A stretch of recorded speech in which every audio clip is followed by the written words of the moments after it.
Pessoal, mais um vídeo aqui do nosso canal, professor Ed Damasio falando, Instituto Federal Goiano Campus Rio Verde, mais um vídeo da nossa série no qual nós tratamos sobre hidrologia, também gestão de recursos hídricos, saneamento ambiental como um todo, especificamente ali nos temas vinculados à água, seja tratamento de águas residuárias, sobre caracterização de águas naturais. A gente sempre tem um vídeo aqui no canal de acordo com a sua necessidade, desde que ela seja voltada a gestão de recursos hídricos, a temática água de forma geral. Nesse vídeo de hoje a gente vai falar sobre crise hídrica, tá? Não é para deixar, não seria impossível deixar esse tema de lado, tá? Essa temática, a gente vai falar aqui sobre algumas das principais crises hídricas que a gente tem, na história, não uma história muito distante, uma história mais recente, considerando aí as últimas décadas, as principais, mais características situações de escassez hídrica, também as situações de escassez que nós enfrentamos nos últimos anos e que até atualmente estão cada vez mais acentuadas. Tá? O panorama é de que cada vez mais a gente vai ter cenários como esse. A gente pode observar essa figura aqui, as famosas cataratas do Rio Iguaçu do ano passado, ano de 2021. Então, isso daqui é uma imagem real das cataratas do Rio Iguaçu, praticamente secas, uma vazão muito inferior ao que se costuma ter. E essa aqui é uma outra imagem de um reservatório qualquer, uma imagem que retirei da internet, mas que representa muito bem as condições dos reservatórios brasileiros em determinados anos. A gente tem os casos que vamos citar aqui do sistema Cantareira em São Paulo, das crises hídricas que volta e meia ocorrem em grandes cidades como Brasília, Belo Horizonte, entre várias outras grandes cidades aí do Brasil e também do mundo. A gente vai falar também de algumas situações, umas crises hídricas que geram, por consequência, conflitos hídricos, conflitos às vezes até armados, entre países, entre regiões, não apenas conflitos armados, mas conflitos jurídicos também. Então existem diversos tipos de conflitos. A gente vai ter outros vídeos no canal falando sobre isso, quando a gente for falar de comitê de bacia hidrográfica, a gente vai ter um pouquinho mais de explanação a respeito desses conflitos gerados por crises hídricas, tá? Então, no vídeo de hoje a gente vai falar de problemas, tá? Quando a gente fala de engenharia ambiental, o curso é criado, o curso é estruturado para resolver problemas de ordem ambiental. E boa parte dessas problemáticas vem da gestão de recursos hídricos de maneira ineficaz, que traz por consequências crises, tá? Se a água é mal gerenciada, gera crise, como a gente vai ver aqui nessa aula de hoje, tá bom? Antes da gente falar propriamente dito dessas situações de crise, desses estudos mais específicos, de quais partes do mundo estão sofrendo com escassez hídrica, quais cidades do Brasil, quais estados. Antes de a gente entrar um pouquinho mais detalhadamente sobre isso, vamos trazer um panorama geral, como é a distribuição da água no planeta, tá? Então, a primeira coisa que eu quero deixar aqui para vocês, anota essa informação que recurso hídrico é diferente de água, tá? Recurso hídrico é uma coisa, água, simplesmente a molécula H2O é outra, tá? Então, recurso hídrico é diferente de água. Recurso hídrico é basicamente a água disponível para os nossos usos, tá? Então, é importante a gente deixar ali bem ressaltado, bem claro que recurso hídrico não é exatamente a mesma coisa, porque a gente tem água no seu estado sólido, no seu estado líquido, no seu estado gasoso. Água no estado sólido a gente não utiliza, O gelo, por exemplo, a gente não tem uma utilização direta dele, então não é um recurso hídrico. A água no estado de vapor, que está na atmosfera, por exemplo, a gente não consegue ter uma utilização também de forma direta, então não é um recurso hídrico.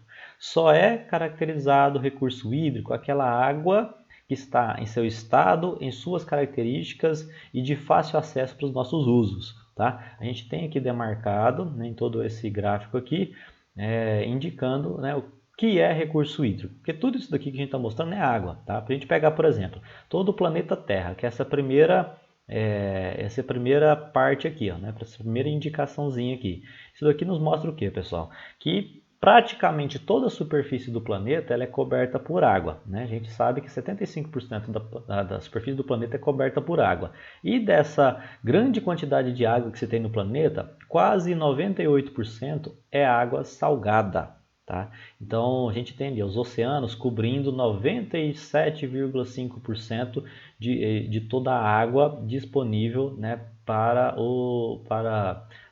Não a água disponível, né? Toda a água presente no planeta, tá? Então, essa água presente nos oceanos, ela não é um recurso hídrico, tá? A água dos oceanos, a água dos mares é água salgada, tá? Então, não é um recurso hídrico, é apenas água, né, no seu estado ali salgado. A gente tem uma resolução do CONAMA, né, essa 357 de 2005, estabelece, olha, o que é água doce? O que é água salobra? O que é água salina? Isso depende da concentração de sais. Se a concentração for igual ou inferior a 0,5%, então é água doce. Se for superior a 30%, é água salina. Se for entre 0,5 e 30, vai ser então água salobra. Então, o que é definido como água doce, salobra ou salina é definido aqui pela essa resolução do CONAMA, Conselho Nacional de Meio Ambiente, número 357, lá de 2005, tá?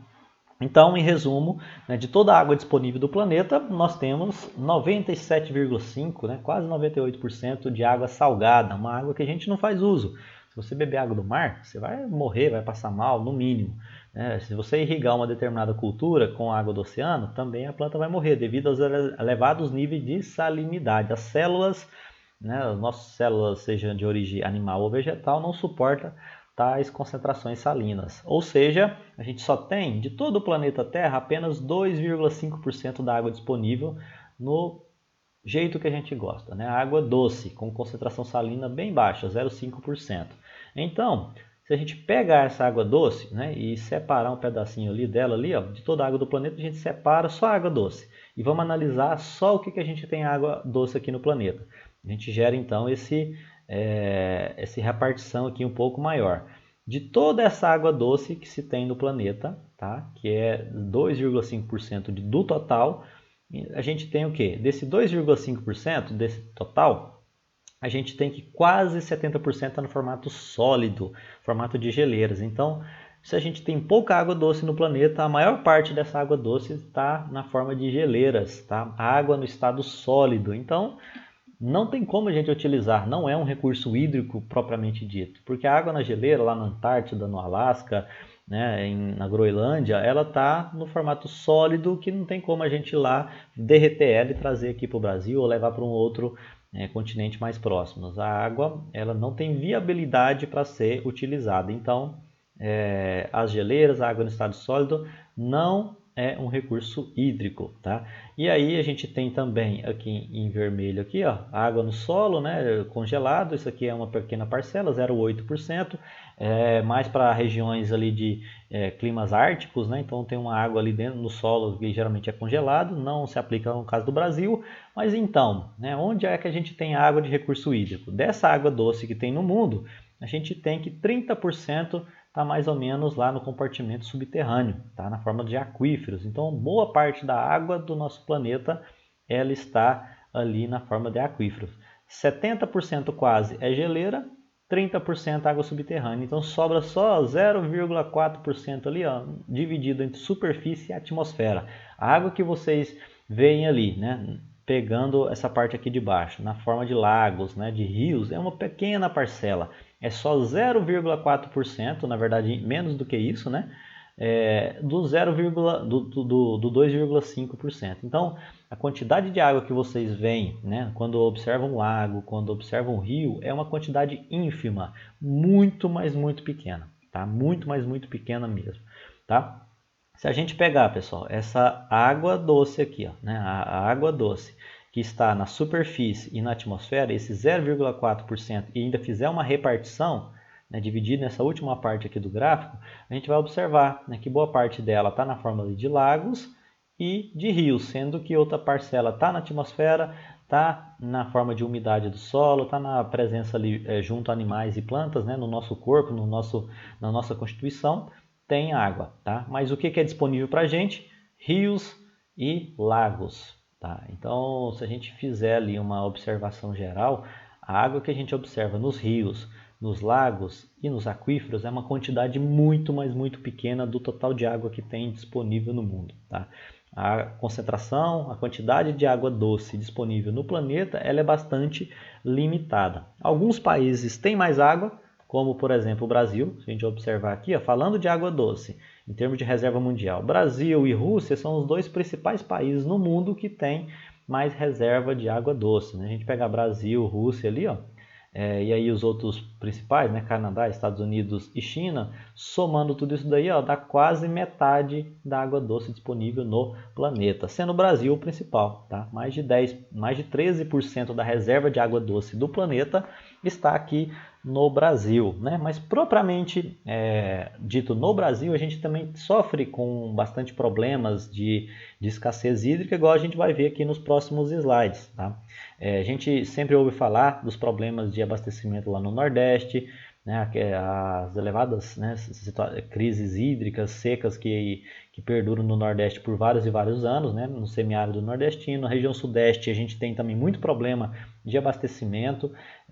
Na região Norte a gente não tem problema, basicamente, né, porque a população é menor e o volume de água é muito maior. E esse gráfico aqui representa muito bem isso que eu acabei de falar.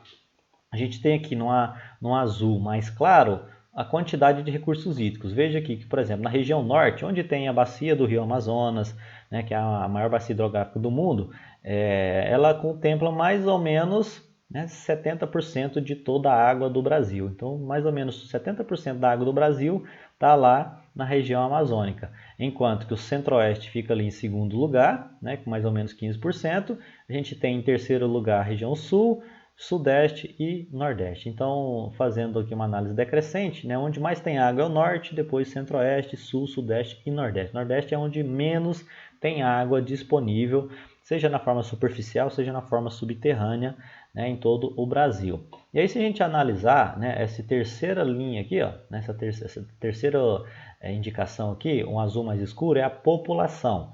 Tá? A gente observa um panorama diferente. O Nordeste e o Centro-Oeste, onde mais tem recurso hídrico, é onde se tem as menores populações. Tá? Nordeste não, perdão, no Norte. O Norte tem a população bem pequena, Centro-Oeste tem uma população bem pequena também. Por outro lado, onde menos tem recurso hídrico, que é Sul, Sudeste e Nordeste, é onde mais tem pessoas. Então veja aqui na região Sul tem gente, no Sudeste tem muita gente e no Nordeste tem muita gente também. Então a gente tem um desbalanceamento, vamos dizer assim, né? Tem um descompasso aqui. Onde tem muita água, tem pouca gente. Onde tem muita gente, tem pouca água. Então essa relação entre oferta e demanda hídrica é que impulsiona ao desenvolvimento de algumas crises, né? Região Nordeste, por exemplo, chove muito pouco. Então, lógico, a vazão dos rios, a disponibilidade hídrica, né? A oferta de água vai ser baixa. Por outro lado, tem as maiores populações, então vai consumir muita água. Então lá é um local ótimo, né? A região ótima para ter crise hídrica. Por isso se tem todo ano, já tem décadas, né, de problemas hídricos lá no Nordeste. No Sudeste, a gente sempre ouve falar, olha, seca no São Paulo, seca no Rio de Janeiro, né, em Belo Horizonte. Por quê? Muita gente vivendo, né, em uma pequena parcela de área e, né, a oferta de recurso hídrico bastante baixa. Tá? Por outro lado, a gente não ouve falar, olha, está tendo seca lá no norte, lá no Rio Amazonas, as pessoas estão ficando sem água. Não, ocorrem secas sim, né, o nível das vazões em determinados anos abaixa, mas não impede, né, a captação de água por Manaus, por Porto Velho, né, a gente não tem tantos problemas lá na região norte do Brasil. E centro-oeste a gente tem ali um meio termo, né? Centro-oeste e sul, às vezes alguns anos a gente enfrenta problemas, encontra problemas, o sul também, então é um pouco variável, a gente vai mostrar alguns exemplos ainda hoje, tá? Falando das crises hídricas, né, e do uso dos recursos hídricos, é importante sempre deixar destacado que os recursos hídricos é aquela água que está disponível para os nossos usos, a água da atmosfera. É um recurso hídrico? Não, porque ela não está disponível de forma direta, de forma fácil. A água do mar é um recurso hídrico? Não, porque é uma água com salinidade elevada que a gente não pode utilizar nas nossas atividades de forma direta. O que é recurso hídrico? É água subterrânea, num aquífero que está acessível. O que é recurso hídrico também? Uma água de um lago, de um rio que está de fácil acesso. A água da geleira é um recurso hídrico? Não. A água de uma geleira é uma água no estado sólido que não está de fácil acesso. E aí, então, dado a definição do que é recurso hídrico, a gente vai para algumas classificações. O uso dos recursos hídricos no Brasil, no mundo, pode ser considerado consultivo. Tá? O que é consultivo? O próprio nome já está dizendo, há consumo de água. Por exemplo, quando se implanta uma irrigação, tira água do rio para irrigar. é um uso consultivo, eu estou tirando água do rio, tá? Estou consumindo água do rio. O abastecimento, da mesma forma, quando você tira a água do rio para abastecer a cidade, é um uso consultivo, está consumindo, está retirando volumes, vazões de água do rio.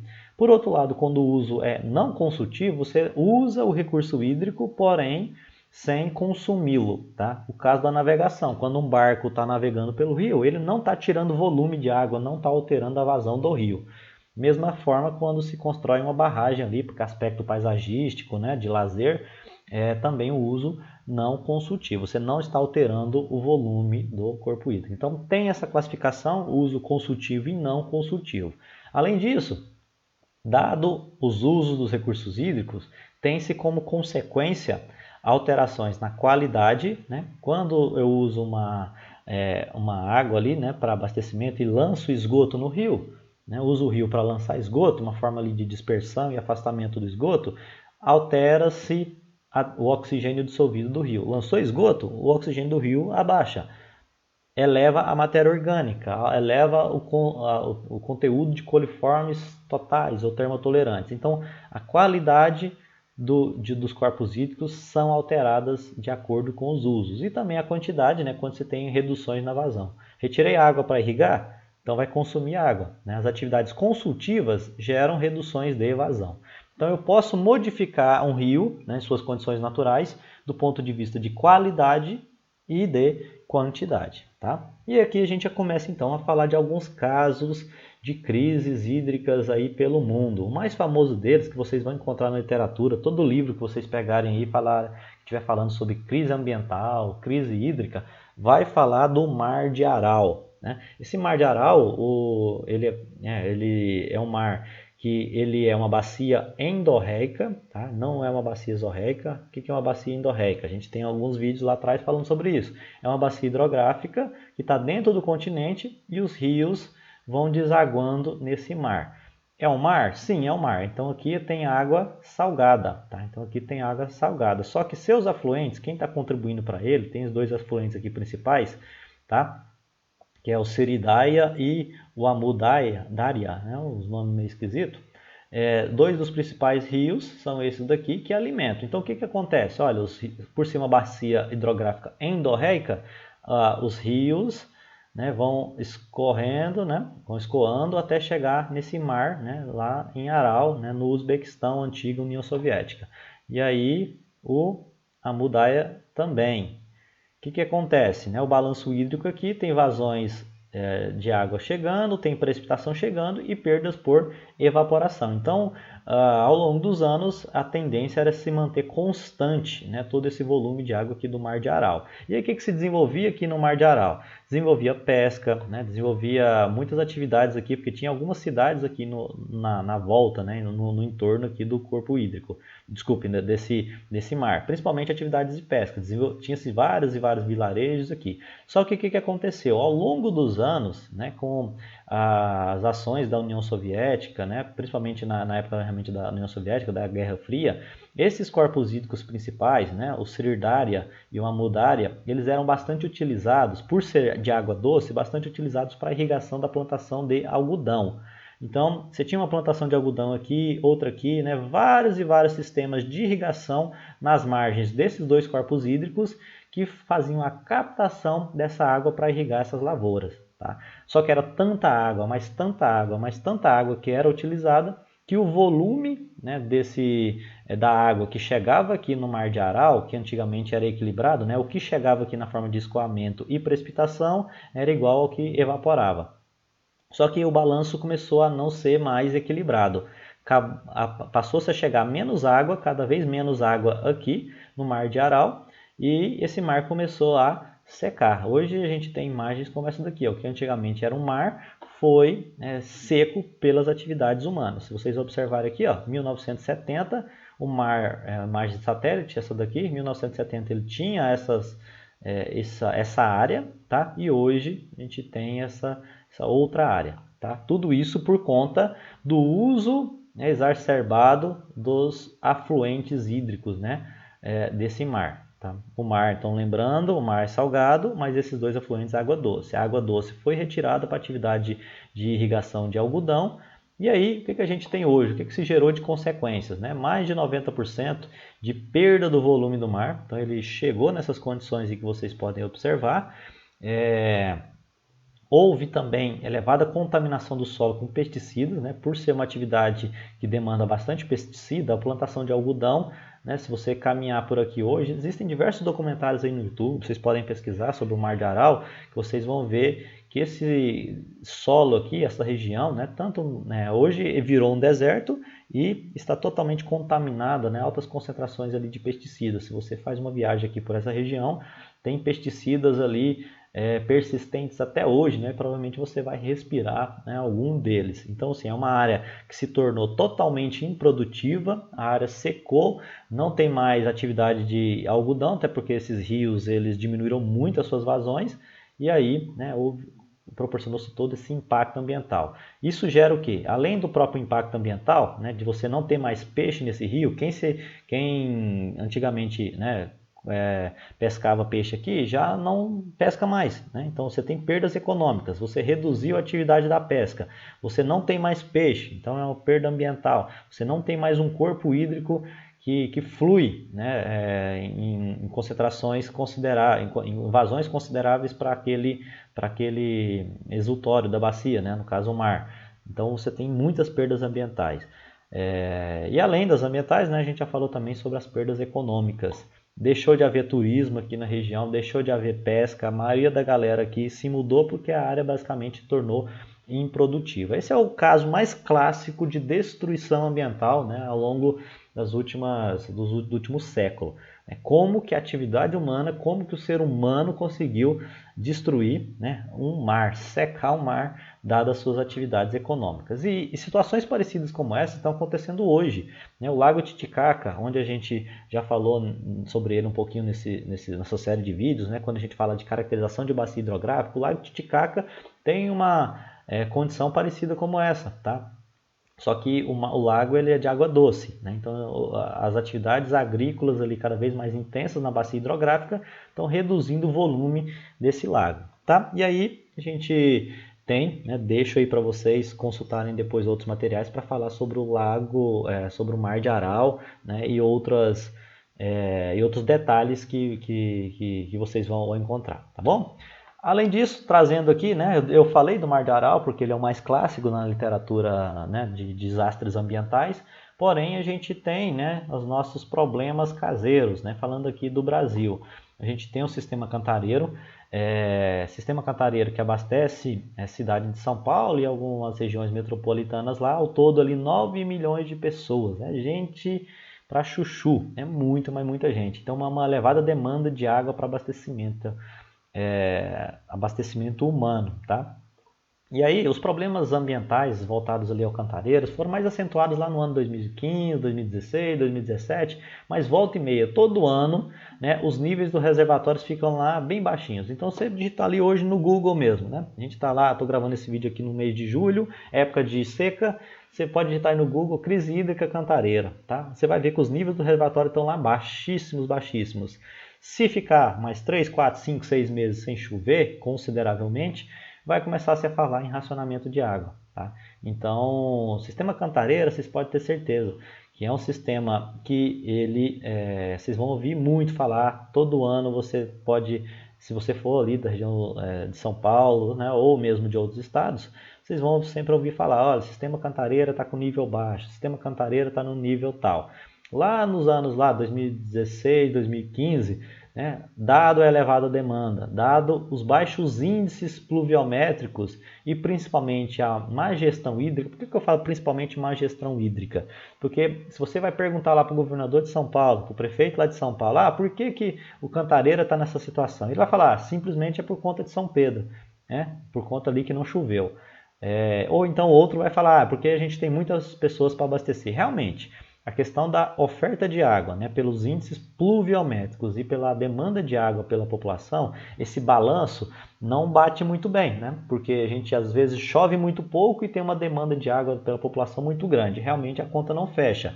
Mas a má gestão hídrica, né, o que os governantes fazem, como os governantes se preparam para essas situações, isso daí é um dos implicadores, né, desses agravamentos da crise hídrica. Um pouquinho mais à frente, ao longo dessa aula, a gente vai falando desses problemas de gestão hídrica e em outras aulas também, porque a gente vai falar da Política Nacional de Recurso Hídrico como fonte, como forma de resolver, auxiliar nessas crises, tá? E aí, como consequência, tem racionamento de água, tá? Tem bairro que fica 2, 3 dias sem água, tem região lá que vai ser abastecida lá só com determinada vazão, e aí se você reservou, beleza, se aquela da água dá para você, tudo bem, se não, você vai ficar sem, e aí implica tudo isso em perdas econômicas, né? Se você ter que fechar algum comércio por falta de água, perda econômica, você fecha uma indústria às vezes por falta de água, perda econômica, né? Entre outros problemas também de ordem ambiental. O rio seca, você promove toda uma mortandade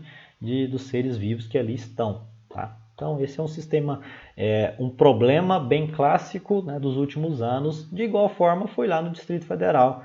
Né? De igual forma é no Distrito Federal. Não só foi. No ano de 2016, 2017 foi bem acentuado, né, essa crise lá, principalmente nos sistemas de abastecimento lá de Santa Maria, né, do reservatório lá do Descoberto. Os níveis do reservatório foram bastante reduzidos. Um problema bem parecido, né, com o de São Paulo. Essas grandes cidades, né, que têm uma elevada demanda de água, no caso aqui o DF, região ali, 3 milhões de pessoas. Tem muita gente, choveu pouco, e a incompetência dos órgãos de gestão de recurso hídrico do Brasil provocaram uma crise, né, uma das maiores crises hídricas ali do centro-oeste brasileiro. E isso foi justamente no ano que se tinha a Política Nacional de Recursos Hídricos. Ela foi criada lá em 97 e justamente em 2017, lá 20 anos depois, acentuou-se a maior crise hídrica da região. Então, talvez seja para comemorar, né, as 20 anos da política de recurso hídrico, a gente fez um racionamento. Nessa época eu morava lá no meu doutorado e tínhamos lá como consequência racionamento de água. Em determinado dia da semana não tem água na sua casa. Se você tem uma caixa d'água lá, reservou 1.000 litros e der para você utilizar, beleza. Se você utilizar mais do que 1.000 litros de água ali em um dia e meio, né, você fica sem água. Então, racionamento de água é algo constante que cada vez mais as pessoas das grandes cidades vão ter que acostumar a enfrentar. Racionamento de água. 2 dias da semana você não tem água na sua casa. Se você tem um reservatório de água de chuva, né, às vezes dá para equilibrar. Se você tem um reservatório de água potável de maior volume, né, mais do que 1.000 litros, você pode reservar e conseguir passar 2, 3 dias sem água. Né? Mas agora tem cidades, tem casas que não tem estrutura para o racionamento. Aí fica realmente sem água por alguns dias.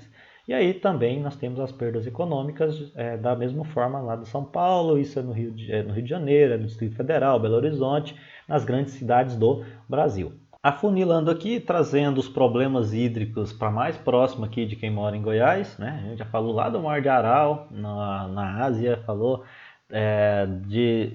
do Cantareira em São Paulo, falou do DF, a gente vai afunilando trazendo aqui para Goiânia, lá no Rio Meia Ponte. Rio Meia Ponte, vocês podem observar aqui nessa figura, a bacia hidrográfica dele, né? Ele nasce ali lá depois de Inhumas, Itaúsu, vai drenando aqui uma área hidrográfica aqui, né? Num formato aqui mais de elipse, e aí ele vai, né, cair lá no rio Paranaíba, né, lá próximo de Cachoeira Dourada. Né? Então essa aqui é a bacia hidrográfica do rio Meia Ponte, mas no meio do caminho passa por Goiânia, né, a principal cidade aqui do estado de Goiás, e outras pequenas cidades, mas é lá em Goiânia que tem-se o trecho mais crítico, justamente porque o rio Meia Ponte, ele abastece parte de Goiânia, tá? Parte da água de Goiânia é do rio Meia Ponte, parte da água do Ribeirão João Leite, mas ela abastece ali mais ou menos 1 milhão de pessoas. Então a demanda de água, né, do rio Meia Ponte ali pela cidade de Goiânia, região metropolitana, Aparecida de Goiânia, Senador Canedo e outras cidadezinhas lá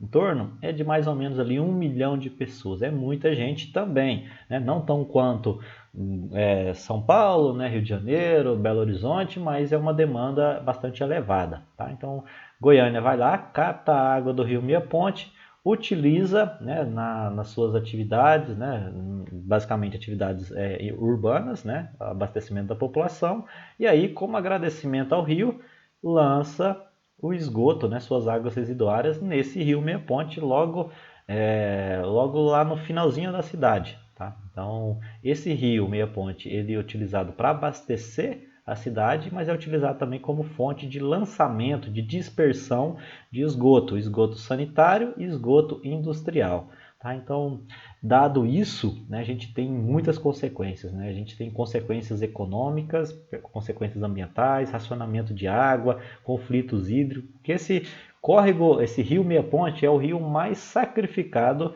que se tem no estado de Goiás. Ele tem a pior condição de qualidade.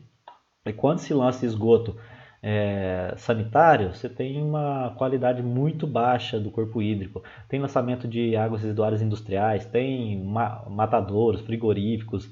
Então, várias indústrias lançam esgoto nesse rio, tá? Assim, claro que é a jusante, lá para baixo da captação da cidade, né? Você tem a própria cidade que lança esgoto, então a qualidade do rio é muito ruim. Tá? Então isso implica, quando você tem um rio de péssima qualidade, como é o Meia Ponte, as perdas econômicas vão ser muito elevadas. Por exemplo, você não pode tirar água do rio para irrigar, porque é uma água muito ruim. Você não pode pegar essa água do rio para abastecer outras cidades lá para baixo, porque também é uma água ruim. Você não pode utilizar essa água aqui para outras finalidades que exijam uma qualidade boa. Tá? Então você tem muitas atividades socioeconômicas que são impedidas de ocorrerem, tá? Além, propriamente dito, dos danos ambientais. Aqui praticamente não tem peixes, né? Os níveis de oxigênio dissolvidos aqui são bastante baixos. É um rio que, dependendo do local onde você passa por ele, é um rio que fede, tá? Fede bastante. E aí é um dos rios mais sacrificados. Ao passo que ele vai descendo aqui, né, vai se distanciando de Goiânia, ele vai melhorando as suas condições. Mas aqui no meio do caminho tem barramento, tem uma ou duas barramentos aqui em toda a sua extensão. Tá? Aqui o prognóstico desse corpo hídrico, né, que ao passar dos anos, das décadas, a gente vai ter cada vez mais problemas, né, porque ele é um rio que não vai aumentar sua vazão, rio nenhum praticamente aumenta a vazão, só tende a diminuir, só que a demanda de água é cada vez mais crescente. Isso aí gera conflito, tá? Imaginem, né? Eu quero tirar essa água aqui para irrigar. Olha, eu quero tirar essa água aqui para minha indústria. Então, várias pessoas querendo água, né, e a gente não tem água com qualidade nem quantidade suficiente para atender todo mundo. Isso gera conflitos judiciais, pode gerar conflitos armados, entre vários outros tipos de situações, tá? No Rio Meia Ponte a gente tem vários e vários anos já sofrendo com escassez, tá? Goiânia mesmo passa por racionamento, foram uns 3, 4 anos consecutivos, foi lá 2016, 2017, 18, 19, né? Agora nos últimos 2 anos, né, 2020, 2021, que começou-se a fazer uma gestão hídrica mais adequada, né, os quadros começaram a melhorar, mas até poucos anos atrás o agricultor, por exemplo, que quisesse irrigar, tirar água daqui do Meia Ponte e irrigar sua cultura no mês de julho, agosto, setembro, não podia. Ou podia fazer só durante a madrugada. Tinha-se várias restrições hídricas. Tá? O cara quer irrigar? Pode irrigar, mas só depois da meia-noite. A pessoa quer fazer uma captação para tal finalidade? Beleza, mas só depois das 3 horas da manhã. Vai ser de 3 a 6 horas. Então tinha-se essas várias restrições dadas as condições de criticidade. Tá? Isso principalmente aconteceu lá em 2017, 18, 19, 20 também começou a acontecer, mas 21, 22 já começou a melhorar, porque o Comitê de Bacia Hidrográfica começou a agir, né, dentro ali da política de gestão do Rio Meia Ponte. Tá? Então, por isso, essa parte aqui da gestão hídrica ela é fundamental e o que vai subsidiar nossas próximas aulas também, né, quando a gente for falar de gestão de recursos hídricos. Tá? Chegando mais próximo, isso aqui na verdade, pessoal, não é Rio Meia Ponte, tá? Isso aqui é Ribeirão, eu esqueci de mudar aqui na hora que eu fui colocar. Isso aqui é Ribeirão Abóboras, tá? Ribeirão Abóboras, Rio Verde. Exatamente essa daqui era a intenção de ter escrito, né? Acabei não escrevendo. Trazendo aqui para mais próximo da gente, nós temos Rio Verde, Goiás, tá? Já falamos de São Paulo, Distrito Federal, Goiânia, trazendo para Rio Verde. Rio Verde também não está isento de problemas hídricos, tá? Aqui é uma situação talvez mais séria ainda do que o Meia Ponte, Porque o Meia Ponte existe, é um rio que tem mais volume, né? Um rio que tem maior vazão, mas o Ribeirão Abóboras, que ela abastece ali boa parte de Rio Verde, né? Rio Verde tem uma demanda muito alta de água, são basicamente aproximadamente 220 mil pessoas na cidade precisando de água, necessitando de água. Tem-se variadas atividades agroindustriais, como Comigo, como BRF, como variados outros pequenos e médios agricultores, né, que fazem irrigação. Tudo isso dentro da bacia do Ribeirão Abóboras. Tá? Então, Abóboras abastece a cidade por meio da Saneago. Tem-se uma captação bem acentuada da BRF, tá? 150 litros por segundo, que equivale ali mais ou menos a uma população ali de quase 100 mil habitantes. Tem-se a Comigo, que é uma cooperativa ali também de produção de grãos e de seus derivados, né, e seus variados agricultores. Todo mundo aqui, ó, vários usuários, todo mundo querendo água. Só que a água do Ribeirão Abóboras é bastante escassa, tem pouca oferta de água. Um rio que tem pouca oferta, mas uma bacia hidrográfica que tem muita demanda de água, gera o quê? Gera crise, tá? Então isso daí implica o quê? Conflito hídrico. A BRF quer água.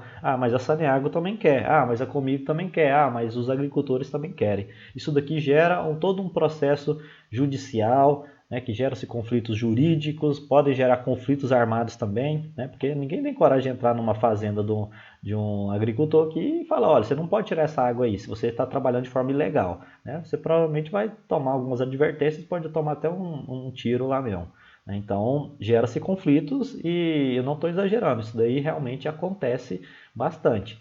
Tá? Então, nós temos perdas econômicas também muito grandes. Né? Por exemplo, hoje, alguma indústria que queira sair, né, de alguma região do país, né, queira instalar em Rio Verde, na bacia do Abóboras, já não vai ser possível retirar água. Tá? Toda a bacia hidrográfica, a oferta de água da bacia está comprometida. Imaginem lá, né, uma indústria, né, que quer investir milhões e milhões de reais em Rio Verde, mas ele quer se instalar aqui numa área aqui próximo da Comigo, da BRF. Não vai ser possível se instalar, tá? Se for obter água do Ribeirão Abóboras. Se ela for obter água de outras fontes, for fonte subterrânea, ou for fonte ali de outro corpo hídrico, mas se for do Ribeirão Abóboras, não vai ser mais possível, porque não tem água disponível. Então veja que a oferta de água também, a falta de oferta de água, né, a baixa oferta, implica ali em perdas econômicas enormes, enormes, enormes. Tá? E um dos problemas também que nós podemos ter, né, é a questão ali do racionamento de água. Né? Nós ali do comitê, eu falo nós porque eu também faço parte do comitê de bacia hidrográfica aqui dessa região, nós sancionamos algumas deliberações que implicam que em determinada época do ano, se o rio está muito seco, a BRF, a Comigo, os produtores rurais têm que reduzir, têm que fazer racionamento de água. Então, uma das implicações ali da gestão, de uma boa gestão hídrica, da mesma forma que aconteceu em Goiânia nos últimos 2 anos, que melhorou a oferta hídrica da região,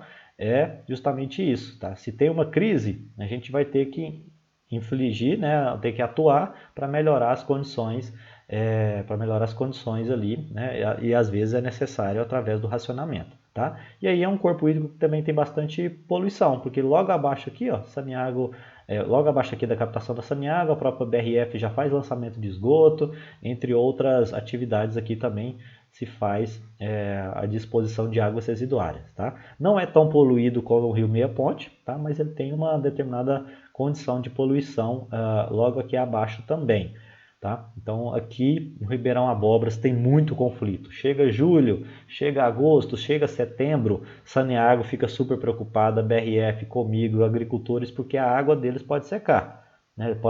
Não vai secar, obviamente, né? Mas pode ter uma redução, né? Pode ter um racionamento. E aí toda a população também paga por isso. Tá? Se, por exemplo, o nível do corpo hídrico reduzir bastante, a cidade começa a sofrer racionamento também. Então aqui tem um conflito hídrico dos mais sérios do estado de Goiás. Falando então estado de Goiás, tem aqui alguns casos. Rio Verde não é o único. Tem problema tanto no Abóboras, Ribeirão Abóboras, como no Ribeirão Lages, que é um outro ali do outro lado da cidade. Tem problema em Goiânia, igual a gente já falou. Na cidade vizinha, né, que é o Ribeirão Arrozal, né, dá problema lá para Trindade. Trindade está com uma população bastante crescente e o Ribeirão Arrozal também está com baixa vazão. Senador Canedo, lá no Ribeirão Sozinho, também é outro corpo hídrico que enfrenta problema de abastecimento. Lá em Anápolis, o Piancó, é outro corpo hídrico que tem a mesma situação de Rio Verde. O Comitê de Bacia Hidrográfica teve que agir lá em Anápolis para mediar os conflitos hídricos, né, entre os diversos usuários.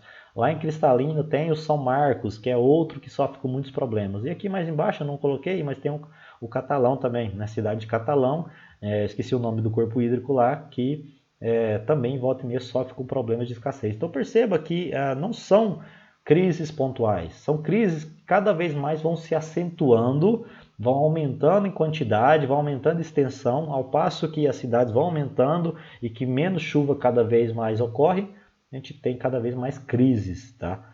Então não é algo isolado, não é algo do futuro muito distante, é algo do presente. Todo ano a gente já enfrenta isso e cada vez mais essas secas, essas crises vão ser acentuadas. Vídeo o que está acontecendo, né, em outras partes do mundo. Tá? Hoje, se você pegar seu Google ali, né, e digitar lá crise hídrica mundo, você vai ver, tem problema hídrica lá em Portugal. Portugal está passando por uma seca histórica elevadíssima. A região aqui da Europa, aqui, por exemplo, está passando por uma alta de temperaturas, né, beirando os 50 graus Celsius. Então, graças muito às mudanças climáticas que a gente, infelizmente, vai ter que se acostumar, já que não tomamos, né, as devidas ações. A gente se preocupa mais com o dinheiro e com o desenvolvimento econômico do que qualquer outra coisa, né? Então, a gente vai ter que aguentar temperaturas cada vez mais altas e precipitações cada vez mais baixas, né, distribuídas ao longo do tempo. Quando chover, vai chover tudo de uma vez, vai causar enchente, né, e a água vai tudo embora. Mas voltando aqui para a nossa aula, Portugal tem problema, pesquise no Google o que está acontecendo em Portugal. Na Espanha também, na Itália, então na Europa já está passando por uma das maiores crises hídricas dos últimos séculos. Estados Unidos e México, Rio Colorado, lá do lado lá de Las Vegas, né? Aquela famosa represa Hoover, lá de Las Vegas, essa região aqui toda desértica, né? E de Las Vegas é toda sustentada pela água lá do rio Colorado, né? E esse rio Colorado ele chega até o México, então existe um impasse muito grande lá entre os Estados Unidos e o México, né? Pela água desse rio Colorado. É uma situação histórica e que nesses últimos anos, ano passado e esse ano, o rio praticamente secou. A represa Hoover, mesmo digita ali no Google, vocês vão ver a represa Hoover lá em Las Vegas com nível muito baixo mesmo, uma das maiores secas da história também dessas regiões. Temos problemas também lá no Rio Nilo, né, na África. Rio Nilo ele tem variados países que compõem a bacia hidrográfica do Rio Nilo. Aqui embaixo tem o Egito, depois vem o Sudão, e aqui no meio do caminho, mais próximo às nascentes, tem Etiópia, tem Quênia, e cada um desses países quer uma parcela do rio. Eu quero construir uma hidrelétrica, igual a Etiópia quer construir. Mas Sudão e Egito vai ficar com menor volume de água. Aí vem lá o Egito e Sudão quer atacar a Etiópia. E aí o Quênia quer um pouco de água, a Tanzânia também quer um pouco de água. Aí um país vai brigando com o outro, você não pode construir uma hidrelétrica que vai atrapalhar minha água. Você não é o dono da água. Então fica todos esses conflitos aí que estão se arrastando por décadas e cada vez mais, pessoal, cada vez mais a gente vai ouvir falar sobre crises, sobre conflitos armados, conflitos não armados, conflitos jurídicos envolvendo água, seja em nível mundial, né, como o Rio Nilo, como o Rio Colorado, entre outros no mundo, tá? E até rios próximos a gente, como vocês já falamos aqui sobre o Ribeirão Abóboras aqui mesmo em Rio Verde, ou Meia Ponte que começa, né, depois de Goiânia e vai até próximo a Itumbiara. Rio Tigres e Rio Eufrates também, né? Famoso Rio Tigres e Eufrates, onde as principais civilizações como a Mesopotâmia surgiram, também tem conflito, tá? Rio Tigre e Eufrates, eles nascem lá nas montanhas da Turquia. Aí, geralmente, nasce num país, passa pelo outro, como é o caso da Síria, e vai até o Iraque. Então você tem 2 países, 3 países que tem um rio ali cortando. Aí, se a Turquia inventa de fazer uma barragem, a Síria já não gosta, porque aí falta água na Síria e falta no Iraque. Se a Síria capta muita água para irrigação, o Iraque fica sem. Então um país vai começar a invadir o outro, vai começar a gerar um conflito também armado. Tá? Isso daqui não é uma situação hipotética, é uma situação que já ocorre. Tá? Exemplos também do rio Mekong, né, lá no Sudeste Asiático. Essa bacia hidrográfica nasce principalmente lá no Planalto do Tibete, né, região lá do Tibete, também da China, vem descendo, passa por Laos, Mianmar, Tailândia, Camboja, vários países. Aí um país quer construir uma barragem, outro país quer construir um grande plano de irrigação, um projeto de irrigação gigantesco, consumir a água, os países que estão lá embaixo da bacia hidrográfica vão sofrer com a escassez, porque a água fica tudo para quem está lá em cima. Então, mas tendência de conflito, de igual forma lá no Rio Jordão, né? Lá onde Jesus foi batizado, envolvendo Israel, envolvendo ali Cisjordânia, Jordânia, Síria também, né? Boa parte da água, quase toda a água que chega, que Israel consome, vem do Rio Jordão, que nasce lá nas montanhas, lá na Síria. Então é outra região de conflito. Perceba que isso é em nível mundial, isso é em nível estadual, isso é em nível do nosso país, isso é a nível até municipal. Cada dia mais vocês vão ouvir falar sobre crises, até isso chegar exatamente a vocês, seja de forma direta, né, você abrir a torneira ali, não ter água para você consumir em determinados dias do ano, até isso atingir você de forma indireta. Que forma indireta é essa, professor? Está aqui, ó. A gente tem algumas das principais consequências e causas, né? Primeiro a gente vai falar das causas e depois consequências, principalmente aquelas consequências que você não vê, tá? Porque às vezes a gente fala, eu não estou me importando com isso, com crise hídrica, nem nada disso, né? Porque eu não sinto nada, né? Não está faltando água para você na sua casa hoje, né? Em alguns bairros falta, dependendo do bairro que você mora, pode faltar água, às vezes até falta mesmo por vários dias do ano. Agora, muitas das consequências das crises hídricas você não vê, mas você sente de forma indireta através do seu bolso, principalmente, tá? Vamos falar disso agora para a gente concluir a nossa aula. Quais as principais causas de todas essas crises hídricas? A gente tem crise em nível municipal, crise em nível estadual, federal e mundial, né? Todas elas têm algumas coisas em comum, por exemplo, alta demanda de água pelas atividades humanas. A gente tem demandas muito altas, cidades grandes, né, como São Paulo, Rio de Janeiro, Belo Horizonte, Salvador, né, Brasília, tem uma demanda muito alta de água, né? Isso falando de abastecimento humano, mas a gente tem também demandas elevadas para irrigação. Se você pegar, por exemplo, áreas como Cristalina no leste, né, do estado de Goiás, Paracatu, que é o oeste de Minas, grandes áreas de irrigação do Brasil têm uma demanda muito, mas muito alta. Tá? Então a água dessas para irrigar é um volume muito, mas muito considerável. E aí, a gente tem algumas condições climáticas desfavoráveis, né? Quando, por exemplo, quando chove em pouco ou chove muito em pouco tempo, né, com baixa duração, a gente então tem uma condição desfavorável. Tá? Se tem muita gente, né, uma alta demanda de água para irrigação, por pessoas, por indústrias e baixo índices pluviométricos, a gente já tem uma tendência de ter baixa vazão nos rios. Como causa disso também, o desmatamento e impermeabilização do solo. Se você desmata, arranca toda a vegetação, impermeabiliza, isso, claro, vai deixar de alimentar o lençol freático, as vazões dos rios vão ser cada vez menores. Tem até um vídeo aqui, né, sobre infiltração e percolação de água do solo que eu sugiro fortemente que vocês vejam aqui no canal. Tá?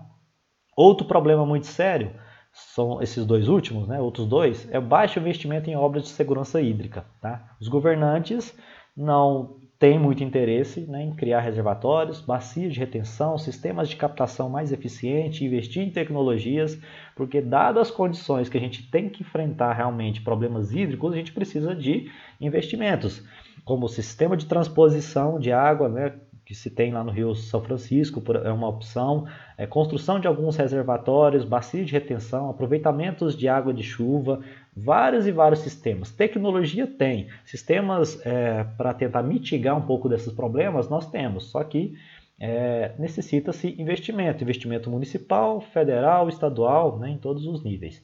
E aí, associado a isso, a gente tem uma ineficaz ou inexistente política de gestão hídrica. A Política Nacional de Recurso Hídrico, o próximo vídeo aqui da série, ela é lá de 97. Hoje nós já estamos em 2022, né? E aí a gente tem vários instrumentos, vários mecanismos que ainda não funcionam. Funciona em uma bacia hidrográfica, mas em outra não. Então a gente tem uma política, tem uma gestão muito inexistente, né, ou ineficaz, né, dispersa aí pelo Brasil, o que é motivo, né, para a gente ter todo esse cenário de crises hídricas instaladas, tá? Se não tem gestão hídrica, né, se você não tem uma adequada controle de outorgas, se você não tem um adequado enquadramento dos corpos hídricos, uma adequada cobrança, tudo assunto que a gente vai falar nos próximos vídeos, né, cada vez mais tem a possibilidade de crises acentuadas ocorrerem, tá? E aí essas crises causam consequências, né? Como eu falei para você, ó, às vezes durante todo o ano você abre a torneira da sua casa, vai tomar um banho, tem água, tá? Mas a casa de muitas pessoas não tem água.